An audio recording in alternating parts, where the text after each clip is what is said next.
As the housing market shifts into the summer season, many home buyers are taking their sweet time when it comes to writing offers.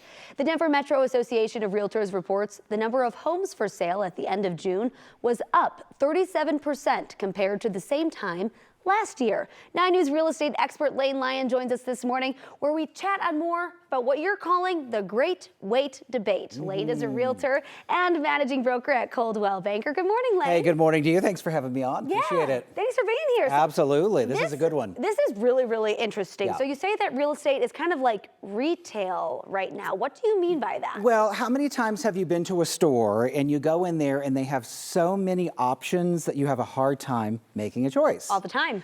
And then maybe there's so many choices in there that you say, you know what, I'm just going to come back. Looks like they've got plenty. I'm not going to worry about it today. I'll come back on a future visit.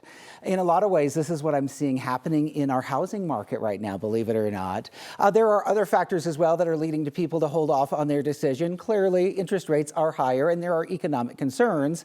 But I will say, Lauren, there are a fair amount of people, including buyers I'm working with, who are just saying, you know what, I need to do my due diligence. We get hot on a house one day, we're ready to write an offer, and they call me the next day and say, you know, we haven't checked out Littleton yet. Maybe we should go check over there. I don't want to miss out on something or write an offer and find out there's something better somewhere else. So we end up delay.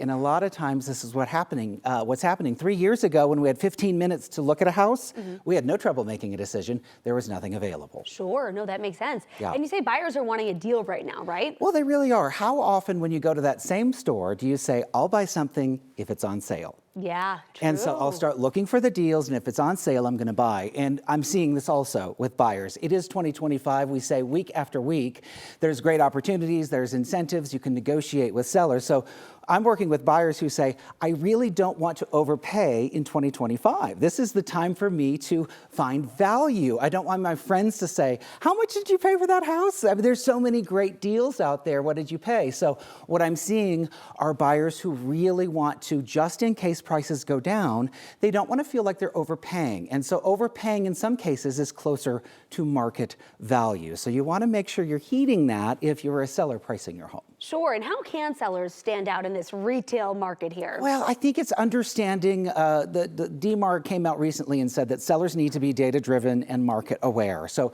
know the data. I happen to be a realtor who's giving AI a seat at the listing table. For example, I can say, okay, here's Lauren's house.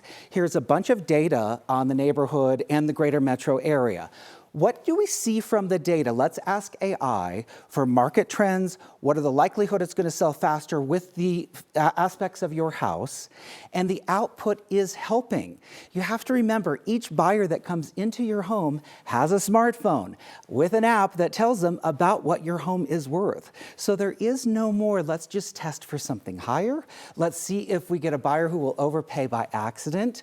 Buyers are smart. They know it because of data. Yeah. So sellers need to know the data. In fact, next week we're going to talk a little bit more about AI in real estate because it is affecting a little bit about how we do our jobs, and it is helping.